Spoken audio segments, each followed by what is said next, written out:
ಟಿವಿ9 ನ್ಯೂಸ್ಗೆ ಸ್ವಾಗತ. ನಾನು ಮಾಲ್ತೇಶ್. ಕರ್ನಾಟಕ ಎಕ್ಸ್‌ಪ್ರೆಸ್ ಸುದ್ದಿಗಳನ್ನ ನೋಡ್ತಾ ಹೋಗೋದಾದ್ರೆ, ಬಿಡದಿ ಟೌನ್ಶಿಪ್ ವಿರೋಧದ ಕಿಚ್ಚು ದಿನದಿಂದ ದಿನಕ್ಕೆ ಧಗಧಗಿಸ್ತಾ ಇದೆ. ನಮ್ಮ ಭೂಮಿ ನಮ್ಮ ಹಕ್ಕು ಅಂತ ಬೀದಿಗಿಳಿದಿರುವ ರೈತರು ಬಿನ್ನಿಗಿರಿ ಗ್ರಾಮದ ಬಳಿ ಅಪ್ಪಿಕೋ ಚಳುವಳಿಯನ್ನ ನಡೆಸಿದ್ದಾರೆ.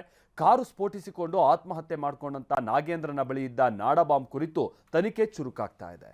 ಮತ್ತೊಂದು ಕಡೆ 4 ವರ್ಷಗಳಿಂದ ಪಾಗಲ್ ಪ್ರೇಮಿಯ ಕಿರುಕುಳದ ಬಗ್ಗೆ ಯುವತಿ ಪೊಲೀಸರ ಮುಂದೆ ಎಳೆಯಾಗಿ ಬಿಚ್ಚಿಟ್ಟಿದ್ದಾಳೆ. ಇನ್ನು ಬೆಳಗಾವಿಯಲ್ಲಿ ಪಾರ್ಟಿ ಕೇಳಿದ್ದ ಸ್ನೇಹಿತರನ್ನ ಬರ್ಬರವಾಗಿ ಕೊಲೆಗೈಯಲಾಗಿದೆ. ಬಿಡದಿ ಟೌನ್ಶಿಪ್ ಯೋಜನೆ ವಿರೋಧಿಸಿ ನಡೆಯುತ್ತಿರುವ ರೈತರ ಹೋರಾಟ ಮುಂದುವರೆದಿದೆ. ನಮ್ಮ ಭೂಮಿ ನಮ್ಮ ಹಕ್ಕು, 10 ಲಕ್ಷಾಂತರ ಮರಗಳನ್ನು ಉಳಿಸಿ ಅಂತ ಇವತ್ತು ರೈತರು ಅಪ್ಪಿಕೋ ಚಳುವಳಿ ಆರಂಭಿಸಿದ್ದಾರೆ. ಬೆಂಗಳೂರು ದಕ್ಷಿಣ ಜಿಲ್ಲೆ ರಾಮನಗರ ತಾಲೂಕಿನ ಬೈರಮಂಗಲದಿಂದ ಬನ್ನಿಗಿರಿ ಗ್ರಾಮದವರೆಗೂ ನೂರಾರು ರೈತರು ಪಾದಯಾತ್ರೆ ಮಾಡಿದ್ರು. ಬನ್ನಿಗಿರಿ ಗ್ರಾಮದ ಬಳಿ ಅಪ್ಪಿಕೋ ಚಳುವಳಿ ಮಾಡಿದ್ರು. ರಾಜ್ಯ ಸರ್ಕಾರದ ವಿರುದ್ಧ ಘೋಷಣೆ ಕೂಗಿದ್ರು. ಮುಂದಿನ ಪೀಳಿಗೆಗೆ ಆಸ್ತಿ ಬೇಡ, ಶುದ್ಧ ಗಾಳಿ ನೀಡಿ ಅಂತ ಘೋಷಣೆ ಕೂಗಿದ್ರು.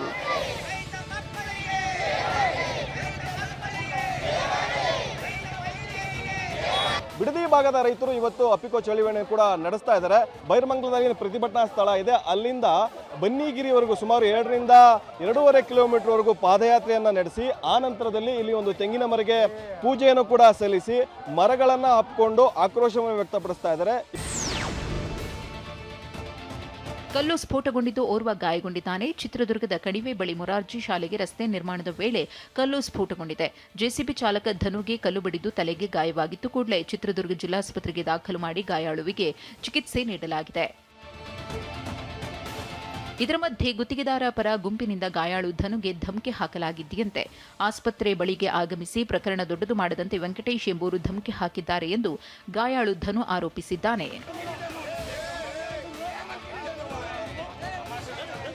ಇಲ್ಲ, ಅದೇನೋ ಬಿಲ್ಡಿಂಗ್ ಹಿಡಿದ್ರೆ ಬಿಲ್ಡಿಂಗ್ ಇವತ್ತಿಂದ ಬ್ಲಾಸ್ಟ್ ಮಾಡ್ತೀವಿ. ಯಾರು ಓನರು, ಏನು ಬ್ಲಾಸ್ಟ್ ಮಾಡ್ತಾರೆ? ಓನರ್ಗೆ ಏನೋ ಗೊತ್ತಿಲ್ಲ ಸರ್, ನಾವು ಓನರ್ ಜೆಸಿಬಿ ಓನರ್ ಕಡೆಯಿಂದ ಹೋಗಿದ್ದು ಸರ್. ಯಾರು ನಿಮ್ಮ ಜೆಸಿಬಿ ಓನರ್? ಅನಂತ ರೆಡ್ಡಿ ಅಂತ. ಅನಂತ ರೆಡ್ಡಿ ಏನು ಹೇಳ್ತಾರೆ ಕೇಳಿದ್ರಿ ಅವರು? ತೋರಿಸ್ತೀವಿ ಅಂತ ಸರ್, ತೋರಿಸ್ತೀವಿ ಆಮೇಲೆ ಅಂತ ಹೇಳ್ತಾರೆ. ಫೋನ್ ಮಾಡಿದ್ರೆ ಫೋನ್ ಇರ್ತಲ್ಲ, ಇಂಜಿನಿಯರ್ಗಳು ಅಷ್ಟೇ ಫೋನ್ ಮಾಡಿದ್ರೆ ಫೋನ್ ಇರ್ತಲ್ಲ, ಏನಿರ್ತಲ್ಲ ಇದು ಮಾಡ್ತಾರೆ. ಸೈಟ್ ಅಥವಾ ಡಿ ಸಿ ಸರ್. ಇನ್ನು ಗದಗದಲ್ಲಿ ನಡೆದಂಥ ಕಾರ್ ಹಾಗೆ ಬೈಕ್ ನಡುವಿನ ಭೀಕರ ರಸ್ತೆ ಅಪಘಾತದಲ್ಲಿ ತಂದೆ ಮಗ ದುರ್ಮರಣಕ್ಕೀಡಾಗಿದ್ದಾರೆ. ಶಾಲಾ ಆವರಣದಲ್ಲಿ ಅನೈತಿಕ ಚಟುವಟಿಕೆ ನಡೆಸದಂತೆ ಎಚ್ಚರಿಕೆ ನೀಡಿದ್ದಕ್ಕೆ ರಾಯಚೂರಿನಲ್ಲಿ ಕಿಡಿಗೇಡಿಗಳು ವಿಕೃತಿ ಮೆರೆದಿದ್ದಾರೆ. ಇತ್ತ ಕೊಪ್ಪಳ ಹಾಗೆ ಬೀದರ್ನಲ್ಲಿ ಮೊಹರಂ ಸಂಭ್ರಮದ ನಡುವೆ ಕ್ಷುಲ್ಲಕ ಕಾರಣಗಳಿಗೆ ಕಿರಿಕ್ ನಡೆದು ಹೋಗಿದೆ. ರಾಯಚೂರು ಜಿಲ್ಲೆ ದೇವದುರ್ಗ ತಾಲೂಕಿನ ಗುಂಟ್ರಾಳ ಗ್ರಾಮದ ಸರ್ಕಾರಿ ಶಾಲೆಯಲ್ಲಿ ಕಿಡಿಗೇಡಿಗಳು ವಿಕೃತಿ ಮೆರೆದಿದ್ದಾರೆ. ಶಾಲೆಯ ಬೀಗ ಮುರಿದು ಒಳಗಿದ್ದ ದುಷ್ಕರ್ಮಿಗಳು ಶಾಲಾ ಮಕ್ಕಳ ಸಮವಸ್ತ್ರ ಹಾಗೂ ಪಠ್ಯಪುಸ್ತಕಗಳಿಗೆ ಬೆಂಕಿ ಹಚ್ಚಿದ್ದಾರೆ. ಶಾಲಾ ಮೇಲ್ಚಾವಣಿಯ ಮೇಲೆ ಕುಳಿತು 4 ರಿಂದ 5 ಕಿಡಿಗೇಡಿಗಳು ಪ್ರತಿನಿತ್ಯ ಮದ್ಯಪಾನ ಧೂಮಪಾನ ಮಾಡ್ತಾ ಇದ್ರಂತೆ. ಶಾಲಾ ಆವರಣದಲ್ಲಿ ಅನೈತಿಕ ಚಟುವಟಿಕೆ ನಡೆಸದಂತೆ ಶಿಕ್ಷಕರು ಹಾಗೂ ಎಸ್ಟಿಎಂಸಿ ಸದಸ್ಯರು ಬುದ್ಧಿವಾದ ಹೇಳಿದ್ದಕ್ಕೆ ಶಾಲಾ ಕಟ್ಟಡಕ್ಕೆ ಬೆಂಕಿ ಹಚ್ಚಿ ಕ್ರೌರ್ಯ ಮೆರೆದಿದ್ದಾರೆ. ಕಿಡಿಗೇಡಿಗಳನ್ನ ಕೂಡಲೇ ಬಂಧಿಸುವಂತೆ ಗ್ರಾಮಸ್ಥರು ಆಗ್ರಹಿಸಿದ್ದಾರೆ.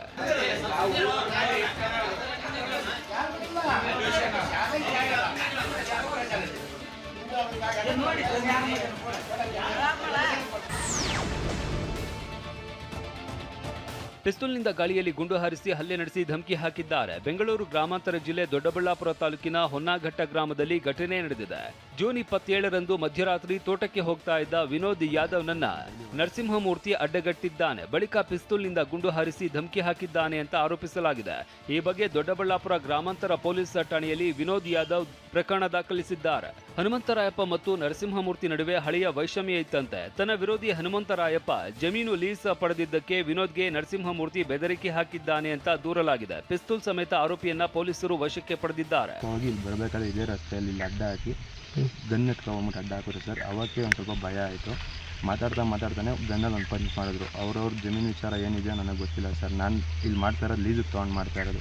ಇವತ್ತು ಗಂಟೆ ಅವ್ರು ನಾನು ಮಾತಾಡ್ತಾ ಇಲ್ಲ, ನಾನು ಅವ್ರನ್ನ ಮಾತಾಡ್ತಿಲ್ಲ. ಮಾತಾಡ್ತಾನೆ ಇಲ್ಲಿ ಒಂದು ಪಂಚ್ ಮಾಡಿದ್ರು. ಅಲ್ಲಿ ಕಟ್ಟಾಯಿತು. ಅಲ್ಲಿ ಕಟ್ಟಾಗಿ ಭಯ ಆಗಿತ್ತು. ನಾನು ಗನ್ನೆಲ್ಲ ಆಗಿದ್ದು ಭಯ ಆಗಿತ್ತು. ಮುಂದೆ ಹೊರಟೋದೆ ಸರ್. ಮೈಸೂರಿಗೆ ಬಾಂಗ್ಲಾದೇಶದ ಪ್ರವಾಸಿಗರು ಜೈಲಲ್ಲಿ ಬರ್ತಾ ಇದ್ದಾರೆ ಎಂಬ ವದಂತಿ ಮೂಡಿದೆ. ಕಳೆದ ವಾರ ಕೆಲ ಹಿಂದೂ ಕಾರ್ಯಕರ್ತರು ಹೈಡ್ರಾಮಾ ಸೃಷ್ಟಿಸಿದ್ರು.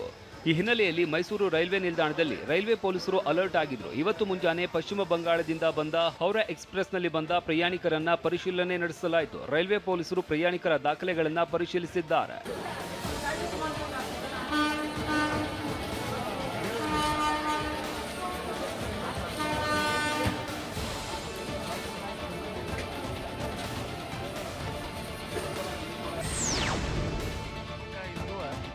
ಹುಬ್ಬಳ್ಳಿಯಲ್ಲಿ ಗೋವುಗಳನ್ನು ಅಕ್ರಮವಾಗಿ ಇಟ್ಟುಕೊಂಡಿರುವ ಆರೋಪ ಕೇಳಿಬಂದಿದೆ. ಇಬ್ರಾಹಿಂಪುರ ಕಾಜಾಬಾವಿಯಲ್ಲಿ ಗೋದಾಮಿನಲ್ಲಿ 100ಕ್ಕೂ ಅಧಿಕ ಗೋವುಗಳ ರಕ್ಷಣೆ ಮಾಡಲಾಗಿದೆ. ಬಳಿಕ ಹಿಂದೂಪರ ಸಂಘಟನೆಗಳು ಕಸಬಾಪೇಟ ಪೊಲೀಸ್ ಠಾಣೆ ಎದುರು ಪ್ರತಿಭಟಿಸಿ ತಪ್ಪಿತಸ್ಥರ ವಿರುದ್ಧ ಕ್ರಮಕ್ಕೆ ಆಗ್ರಹಿಸಿದ್ರು.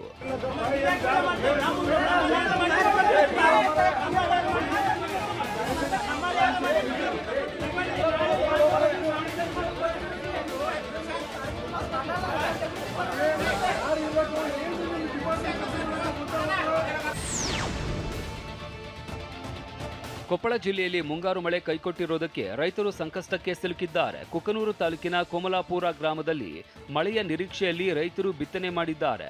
ಆದ್ರೆ ಈಗ ಬೆಳೆ ಉಳಿಸಿಕೊಳ್ಳುವುದಕ್ಕೆ ಅನ್ನದಾತರು ಪರದಾಡ್ತಾ ಇದ್ದಾರೆ. ಮತ್ತೊಂದು ಕಡೆ ಒಣ ಭೂಮಿಯಲ್ಲೇ ಮೆಣಸಿನಕಾಯಿ ಬಿತ್ತನೆ ಮಾಡಲಾಗ್ತಾ ಇದೆ. ಟ್ರಾಕ್ಟರ್ಗಳ ಮೂಲಕ ಒಣ ಭೂಮಿಯಲ್ಲಿ ಬಿತ್ತನೆ ಮಾಡ್ತಾ ಇದ್ದಾರೆ. ಇನ್ನೊಂದು ವಾರದಲ್ಲಿ ಮಳೆಯಾಗಬಹುದು ಅನ್ನೋ ನಿರೀಕ್ಷೆ ಇದೆ ಅಂತ ರೈತರು ಬಿತ್ತನೆ ಮಾಡ್ತಾ ಇದ್ದಾರೆ.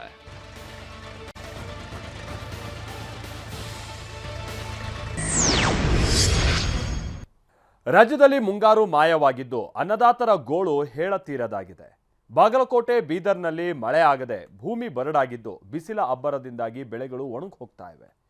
ಕರಾವಳಿಯ ಜೀವನದಿ ನೇತ್ರಾವತಿ ನದಿ ಒಡಲು ಕೂಡ ಬರಿದಾಗ್ತಾ ಇದ್ದು ಧರ್ಮಸ್ಥಳದಲ್ಲಿ ಪುಣ್ಯ ಸ್ನಾನಕ್ಕೂ ನೀರಿನ ಅಭಾವ ಶುರುವಾಗಿದೆ. ಇತ್ತ ಕಲಬುರಗಿ ಹಾಗೆ ಉತ್ತರ ಕನ್ನಡ ಜಿಲ್ಲೆಯಲ್ಲಿ ಮಳೆರಾಯ ಕೊಂಚ ಮಟ್ಟಿಗೆ ಜೋರಾಗಿ ಅಬ್ಬರಿಸ್ತಾ ಇದ್ದಾನೆ. ಮಂಡ್ಯದ ನಿಮಿಷಾಂಬ ದೇವಿಗೆ ಕಳೆದ 2 ತಿಂಗಳಲ್ಲಿ 49 ಲಕ್ಷಕ್ಕೂ ಅಧಿಕ ಕಾಣಿಕೆ ಹರಿದು ಬಂದಿದೆ. ಬನ್ನಿ ಈ ಸುದ್ದಿ ಎಲ್ಲ ನೋಡ್ಕೊಂಬರೋಣ. ಬಾಗಲಕೋಟೆಯಲ್ಲೂ ಮುಂಗಾರು ಮಳೆ ಕೈಕೊಟ್ಟಿದ್ದು ರೈತರು ಕಂಗಾಲಾಗಿದ್ದಾರೆ. ಹಚ್ಚ ಹಸಿರಾಗಬೇಕಿದ್ದ ಹೊಲ ಬರಡಾಗಿದೆ. ಹೊಲದಲ್ಲಿ ತೇವಾಂಶ ಮಾಯವಾಗಿದೆ. ಬಿತ್ತಿದ ಬೀಜ ಮೊಳಕೆಯೊಡೆಯದೆ ಒಣಗ್ತಾ ಇದೆ.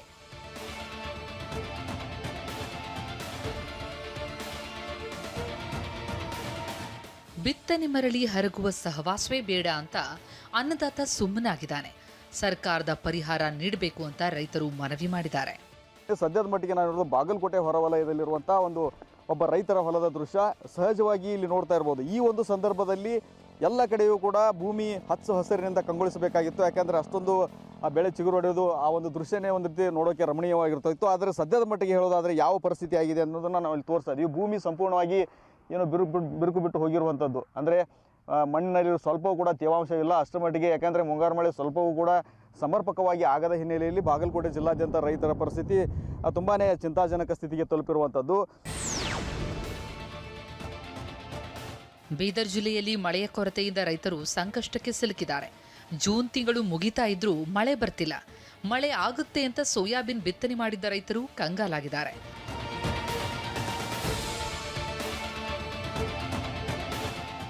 ಬೆಳೆ ರಕ್ಷಣೆಗೆ ರೈತರು ಸ್ಪ್ರಿಂಕ್ಲರ್ ಮೂಲಕ ಹೊಲಕ್ಕೆ ನೀರನ್ನು ಹಾಯಿಸುತ್ತಿದ್ದಾರೆ.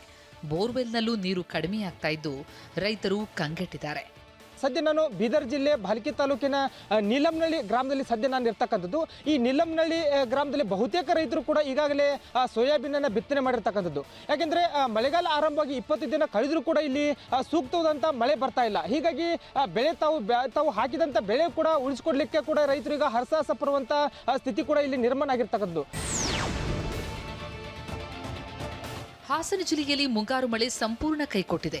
ಮಳೆಯನ್ನೇ ನಂಬಿ ಬದುಕು ಕಟ್ಟಿಕೊಂಡಿದ್ದ ಸಾವಿರಾರು ರೈತರ ಜೀವಾಳುವಾದ ತರಕಾರಿ ಬೆಳೆಗಳೆಲ್ಲ ಹೊಲದಲ್ಲೇ ಒಣಗಿ ಹೋಗ್ತಾ ಇವೆ.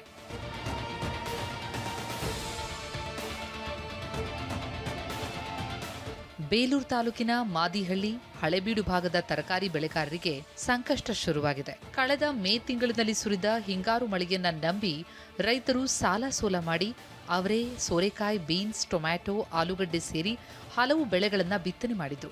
ಆದರೆ ಈಗ ಮಳೆಯೂ ಇಲ್ಲ.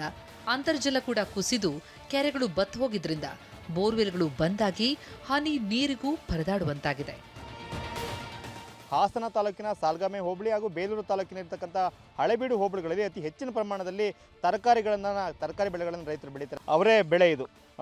ಈಗ ಬಿತ್ತನೆ ಮಾಡಿದ್ದಾರೆ, ನೋಡ್ತಾ ಇದ್ದೀವಿ. ಆದರೆ ಮಳೆ ಇಲ್ಲದೆ ಕಂಪ್ಲೀಟಾಗಿ ಇಡೀ ಹೊಲ ಒಣಗಿದೆ, ಬೆಳೆ ಕೂಡ ಒಣಗ್ತಾ ಇದೆ. ಇನ್ನು 2-3 ದಿನಕ್ಕೆ ಇದೇ ರೀತಿಯಲ್ಲಿ ಬಿಸಿಲು ಹೊಡೆದ್ರೆ ಕಂಪ್ಲೀಟಾಗಿ ಇಡೀ ಬೆಳೆ ಒಣಗೋಗುತ್ತೆ. ಆಗ ಇದಕ್ಕೆ ಏನು ಖರ್ಚು ಮಾಡಿದ ರೈತರು ಅಷ್ಟು ಕೂಡ ನಷ್ಟಕ್ಕೆ ಒಳಗಾಗ್ತಕ್ಕಂಥ ಪರಿಸ್ಥಿತಿ ಆಗುತ್ತೆ. ಹಾಗಲಿರಲು ಬೆವರು ಸುರಿಸಿ ಬೆಳೆಸಿದ ಬೆಳೆಗಳು ಕೈಗೆ ಬಾರದೆ ಮಣ್ಣು ಪಾಲಾಗ್ತಾ ಇರೋದನ್ನ ಕಂಡು ಅನ್ನದಾತರು ಕಂಗಾಲಾಗಿದ್ದಾರೆ. ಸರ್ಕಾರ ಸಮೀಕ್ಷೆ ನಡೆಸಿ ಸೂಕ್ತ ಪರಿಹಾರ ನೀಡಬೇಕು ಅಂತ ರೈತರು ಆಗ್ರಹಿಸಿದ್ದಾರೆ.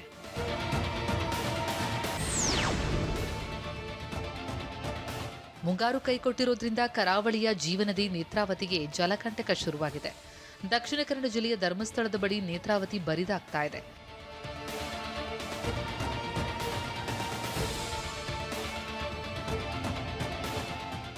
ಶ್ರೀ ಕ್ಷೇತ್ರದಲ್ಲಿ ಭಕ್ತರ ಪುಣ್ಯ ಸ್ನಾನಕ್ಕೂ ನೀರಿನ ಅಭಾವ ಸೃಷ್ಟಿಯಾಗಿದೆ.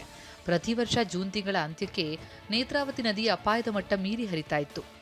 ನಾನಿವಾಗ ಧರ್ಮಸ್ಥಳದ ಸ್ನಾನಘಟ್ಟ ನೇತ್ರಾವತಿ ನದಿ ತೀರದಲ್ಲಿದ್ದೀನಿ. ಇಲ್ಲಿ ನೋಡ್ಬೋದಾಗಿದೆ ಪ್ರತಿ ವರ್ಷ ಈ ವರ್ಷಕ್ಕಾಗಲೇ ಅಂದರೆ ಇಷ್ಟೊತ್ತಿಗಾಗಲೇ ಇದೆಲ್ಲವೂ ಕೂಡ ತುಂಬಿ ಹರಿಬೇಕಾಗಿತ್ತು. ಅಂದರೆ ಪ್ರವಾಹದ ಮಾದರಿಯಲ್ಲಿ ಇಲ್ಲೆಲ್ಲ ನೀರು ಹರಿಬೇಕಾಗಿತ್ತು. ಆದರೆ ನೀರು ಇನ್ನೂ ಕೆಂಪಾಗಿ ಹರಿತಾ ಇದೆ ಮತ್ತು ಯಾವುದೇ ಬೋರ್ಗ್ ಹರಿತಾ ಇಲ್ಲ. ತುಂಬ ತೆಳುವಾದ ಹರಿವಿಕೆ ಇಲ್ಲಿ ಕಾಣ್ಬೋದಾಗಿದೆ. ಮಳೆಗಾಗಿ ಮುಸ್ಲಿಂ ಬಾಂಧವರು ದೇವರ ಮೊರೆ ಹೋಗಿದ್ದಾರೆ. ಕೊಪ್ಪಳ ಜಿಲ್ಲೆ ಕುಷ್ಟಗಿ ಪಟ್ಟಣದಲ್ಲಿ ಉತ್ತಮ ಮಳೆ ಸುರಿಯಲಿ, ಎದುರಾಗಿರುವ ಸಂಕಷ್ಟ ದೂರಾಗಲಿ ಅಂತ ಸ್ಥಳೀಯ ಮುಸ್ಲಿಮರೆಲ್ಲ ಕಾಲ್ನಡಿಗೆ ಮಾಡಿದ್ದಾರೆ. ಕುಷ್ಟಗಿ ನಗರದ ಅಂಜುಮನ್ ಎ ಇಸ್ಲಾಂ ಪಂಚ್ ಕಮಿಟಿ, ಕಬ್ರಿಸ್ತಾನ್ ಕಮಿಟಿ, ನೌಜವಾನ್ ಕಮಿಟಿ ವತಿಯಿಂದ ಕಾಲ್ನಡಿಗೆ ಆಯೋಜಿಸಲಾಗಿತ್ತು. ಜಾಮಿಯಾ ಮಸೀದಿಯಲ್ಲಿ ಸಮಾವೇಶದಲ್ಲಿ ನೂರಾರು ಮುಸ್ಲಿಂ ಬಾಂಧವರು ಈದ್ಗಾ ಮೈದಾನದವರೆಗೂ ಕಾಲ್ನಡಿಗೆ ಜಾಥಾ ನಡೆಸಿದರು. ಬಳಿಕ ಸಾಮೂಹಿಕವಾಗಿ ಪ್ರಾರ್ಥನೆ ಸಲ್ಲಿಸಿದ್ದಾರೆ.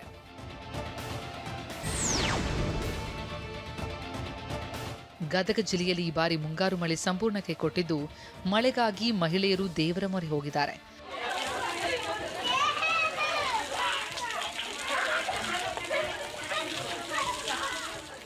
ಗದಗದ ಬೆಟಗೇರಿಯಲ್ಲಿ ರೈತ ಕುಟುಂಬದ ಮಹಿಳೆಯರು ಮಳೆಗಾಗಿ ಪೂಜೆ ನೆರವೇರಿಸಿದ್ದಾರೆ. ಮಹಿಳೆಯೊಬ್ಬರು ಗುರ್ಜಿಯನ್ನ ತಲೆ ಮೇಲೆ ಹೊತ್ಕೊಂಡು ಮನೆ ಮನೆಗೆ ತೆರಳುತ್ತಾ ಇದ್ರೆ, ಉಳಿದ ಮಹಿಳೆಯರು ಆಕೆಯ ತಲೆ ಮೇಲೆ ನೀರು ಹಾಕಿ ತಾವು ನೀರು ಹಾಕೊಳ್ತಾ ವರುಣ ದೇವನಿಗೆ ವಿಶೇಷ ಪ್ರಾರ್ಥನೆ ಸಲ್ಲಿಸ್ತಾ ಇದ್ದಾರೆ.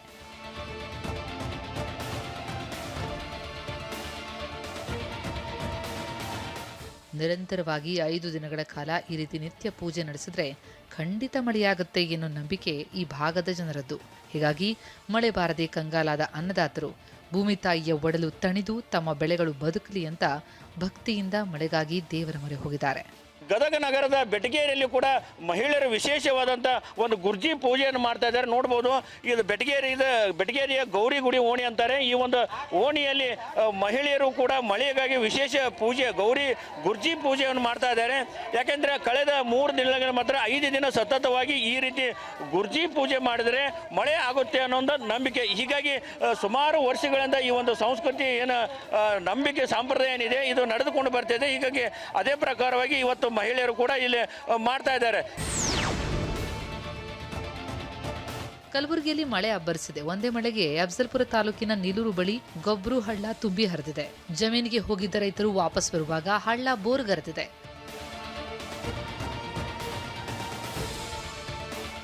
ಮನೆಗೆ ವಾಪಸ್ ಆಗಲು ರೈತರು ಪರದಾಡಿದ್ದಾರೆ. ಕೆಲವರು ಹಳ್ಳ ದಾಟಲು ಯತ್ನಿಸಿ ಪರದಾಡಿದ್ದಾರೆ. ತಕ್ಷಣವೇ ಹಳ್ಳ ದಾಟದೆ ಸಿಲುಕೊಂಡಿದ್ದವರನ್ನ ಜೆಸಿಬಿ ಮೂಲಕ ರಕ್ಷಣೆ ಮಾಡಲಾಗಿದೆ.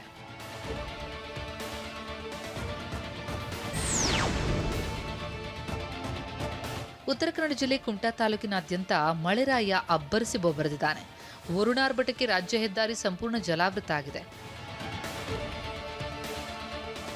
ಕುಮಟಾದಿಂದ ಸಿದ್ದಾಪುರಕ್ಕೆ ಸಂಪರ್ಕ ಕಲ್ಪಿಸುವ ವಾಲಗಳ್ಳಿ ಬಳಿ ಹೆದ್ದಾರಿ ಮೇಲೆ ಭಾರೀ ಪ್ರಮಾಣದಲ್ಲಿ ನೀರು ಹರಿದಿದೆ. ರಸ್ತೆಯೇ ನದಿಯಂತಾಗಿ ಬದಲಾಗಿದೆ. ನೀರು ತುಂಬಿದ ರಸ್ತೆಯಲ್ಲಿ ವಾಹನ ಚಲಾಯಿಸುವುದಕ್ಕೆ ಸವಾರರು ಹೈರಾಣಾಗಿದ್ದಾರೆ.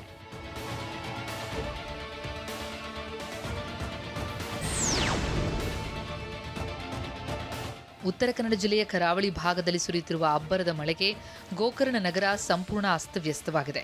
ಕೇವಲ ಒಂದೇ ಮಳೆಗೆ ಗೋಕರ್ಣದ ಪ್ರಮುಖ ಬೀದಿಗಳೆಲ್ಲ ಹಳ್ಳದಂತಾಗಿ ಮಾರ್ಪಟ್ಟಿವೆ. ಪ್ರವಾಸಿಗರು ಸ್ಥಳೀಯರು ಭಾರೀ ಕಿರಿಕಿರಿ ಅನುಭವಿಸುವಂತಾಯಿತು. ಚರಂಡಿಗಳಲ್ಲಿನ ಹೂಳನ್ನು ಸರಿಯಾಗಿ ತೆಗೆಯದ ಹಿನ್ನೆಲೆ ಈ ಸಮಸ್ಯೆ ಸೃಷ್ಟಿಯಾಗಿರುವುದು ಅಂತ ಸ್ಥಳೀಯರು ಆಕ್ರೋಶ ವ್ಯಕ್ತಪಡಿಸಿದ್ದಾರೆ. ಇನ್ನು ಭಾರೀ ಮಳೆಯಿಂದ ಪ್ರಸಿದ್ಧ ಗೋಕರ್ಣದ ಮಹಾಬಲೇಶ್ವರ ದೇವಸ್ಥಾನದ ಗರ್ಭಗುಡಿಗೆ ನೀರು ನುಗ್ಗಿ ಮುಂಜಾಗ್ರತಾ ಕ್ರಮವಾಗಿ ಭಕ್ತರಿಗೆ ಆತ್ಮಲಿಂಗ ಸ್ಪರ್ಶ ದರ್ಶನವನ್ನು ತಾತ್ಕಾಲಿಕವಾಗಿ ನಿರ್ಬಂಧಿಸಲಾಗಿದೆ.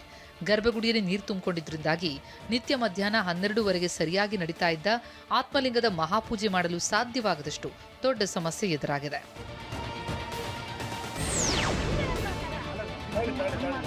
ಶಿವಮೊಗ್ಗದಲ್ಲಿ ಪಲ್ಸ್ ಪೋಲಿಯೋ ಹಾಕುವಾಗ ಅಂಗನವಾಡಿ ಕಾರ್ಯಕರ್ತೆ ಎಡವಟ್ಟು ಮಾಡಿದ್ದಾರೆ. ನವಲೆ ಬಡಾವಣೆಯ ಖಾಸಗಿ ಶಾಲೆಯಲ್ಲಿ ಅಂಗನವಾಡಿ ಕಾರ್ಯಕರ್ತೆ ನಾಗರತ್ನ ಎನ್ನುವವರು 9 ತಿಂಗಳು ಹೆಣ್ಣು ಮಗುವಿಗೆ 2 ಹನಿ ಬದಲಿಗೆ 10ಕ್ಕೂ ಹೆಚ್ಚು ಹನಿ ಹಾಕಿದ್ದಾರೆ. ಡೋಸ್ ಆಗಿದೆ ಮಗು ಇರಲ್ಲ, ನನಗೆ ಗೊತ್ತಿರುತ್ತೆ.